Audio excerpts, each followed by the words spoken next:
एक बूढ़ी माँ की दर्द भरी कहानी आंसू नहीं रोक पाएंगे।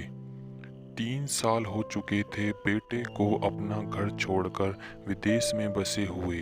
इन 3 सालों में बूढ़ी माँ और ज्यादा बूढ़ी हो गई थी। 75 वर्ष की उम्र में सुलोचना देवी की याददाश्त काफी कमजोर होती जा रही थी। उन्हें रोजमर्रा की चीजें याद ना रहती, लेकिन जो हमेशा उन्हें याद रहता वह था उनका बेटा। दिन हो या रात, एक पल भी ऐसा ना होता जब उन्हें अपने बेटे की याद ना आती।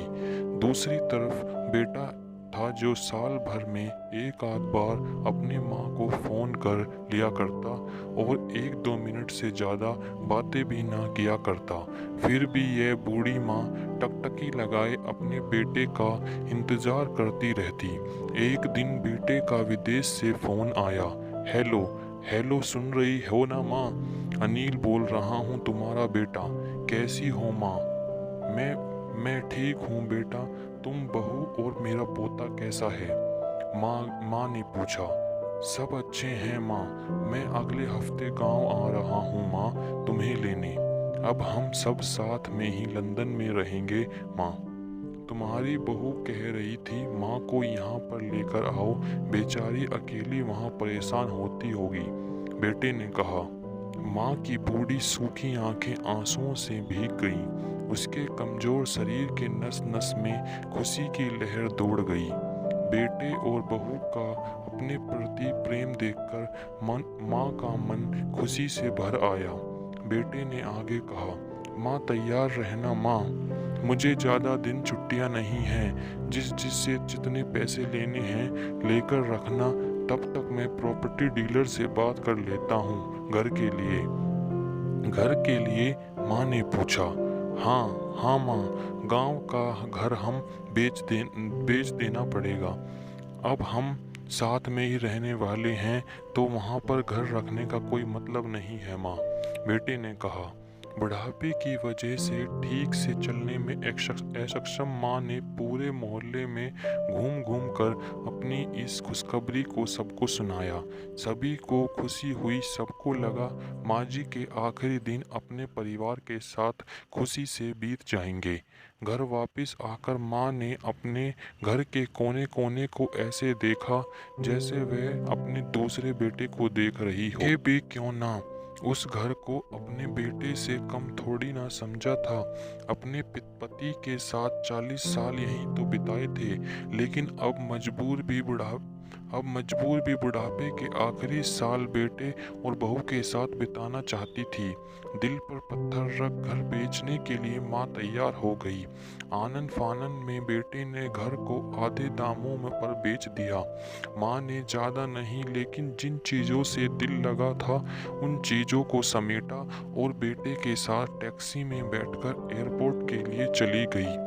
एयरपोर्ट पर आकर बेटे ने माँ से कहा, माँ तुम यहाँ बेंच पर बैठो, मैं सामान और बोर्डिंग पास की जांच करा आता हूँ। वहाँ वक्त लगता है और खड़ा रहना पड़ता है, तुम्हें तकलीफ होगी। तुम यहीं आराम करो। मैं यूं गया और यूं आया। माँ बेंच पर बैठ गई और बेटा अंदर चला गया। काफी समय हो गया, बेटा वापस नहीं लौटा। माँ सोचने लगी, ज्यादा भीड़ होगी इसलिए देर लग रही होगी। अंधेरा होने को आया। अब तो लोगों की चहलकदमी भी कम होने लगी। माँ को अब चिंता होने लगी। एक कर्मचारी ने आकर पूछा, किससे मिलना है माँ जी आपको? यहाँ पर क्यों बैठी हैं?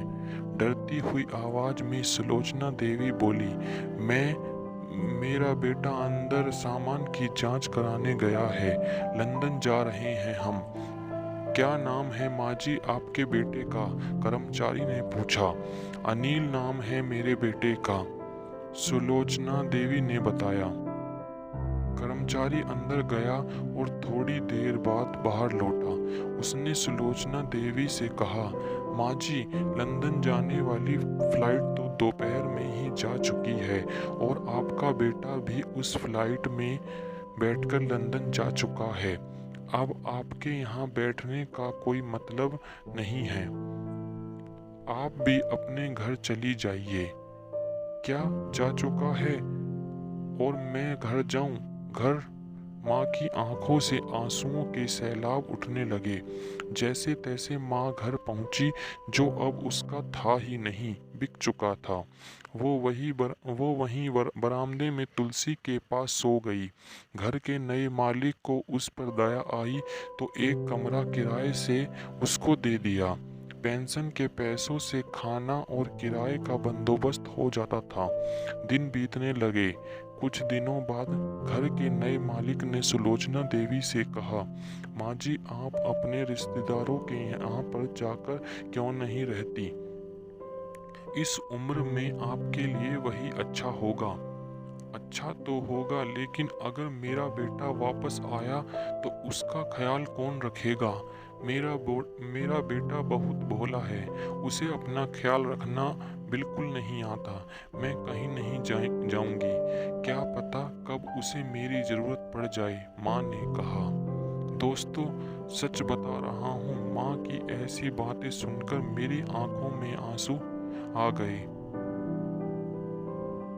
किसी ने सच ही कहा है, पूत कपूत हो सकता है, लेकिन माता कभी कुमाता नहीं होती।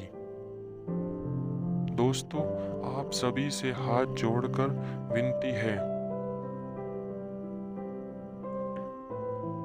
आप सभी से हाथ जोड़कर विनती करता हूँ, अपने माता पिता की जितनी हो सके सेवा करना, उनके साथ कभी बुरा बर्ताव मत करना।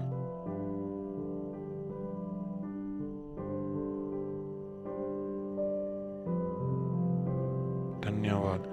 अगर आपको मेरी ये कहानी पसंद आई हो तो चैनल को सब्सक्राइब करें, इस वीडियो को लाइक करें और ज़्यादा से ज़्यादा शेयर करें